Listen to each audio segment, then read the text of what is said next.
संध्याकाळी लक्ष्मीपूजनासाठी मी अशी छान साडी नेसून रेडी झाले. तर ही आहे यावर्षीची माझी दिवाळीची साडी.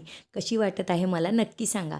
सर्व कामं वेळेत पूर्ण झाल्यामुळे छान असं रेडी होता आलं मला. मग सगळीकडे घरात दिवे लावून घेतले. सो हा दिव्यांचा लखलखाट, तो मंद प्रकाश एक वेगळीच ऊर्जा आणि एक वेगळीच पॉझिटिव्हिटी देऊन जातो. दिवाळी सण खरंच एक सकारात्मक ऊर्जा घेऊन येतो आणि घर अगदी प्रसन्न करून जातो. त्यानंतर मग बसलो लक्ष्मीपूजन करायला. जसं पप्पा करत होते तसंच देवांशला करायचं होतं. त्यांनीसुद्धा छान अशी पूजा केली. मग एक एक करून आम्हीसुद्धा छान असं लक्ष्मीपूजन करून घेतलं. मग केली आरती.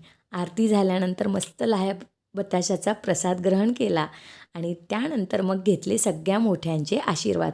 कारण कुठलाही सण असो, मोठ्यांच्या आशीर्वादाशिवाय तो अपूर्ण वाटतो असं मला वाटतं. सो छान सगळ्यांचे पाया पडून आशीर्वाद घेतले. पाटील काकांकडे सुद्धा जाऊन आलो. देवांशनीसुद्धा सगळ्यांच्या पाया पडून आशीर्वाद घेतले. आणि आज नेमकं लक्ष्मीपूजनाच्या वेळेस धो पाऊस बरसला. सो पाऊस ओसरण्याची वाट बघत होतो, कारण देवांशला उडवायचे होते फटाके. सो असं छान आम्ही घर डेकोरेट केलं होतं. कसं वाटलं नक्की मला सांगा. रांगोळी कशी वाटली ते सुद्धा सांगा. सो असं छान वातावरण होतं सगळीकडे आणि हे आमचं लक्ष्मीपूजन. सो आमच्याकडे अशी लक्ष्मीपूजन करतात. त्यानंतर पाऊस ओसरला आणि आम्ही आलो खाली फटाके फोडायसाठी. देवांशनी तर खूप जास्त मजा केली. त्याला फटाके उडवायला फार आवडतं आणि त्याला आनंदी बघून आम्हालासुद्धा छान वाटत होतं. मला फारसं फटाके फोडायला आवडत नाही. सो मी अनार, फुलभाज्या ह्या सगळ्या गोष्टी उडवल्या.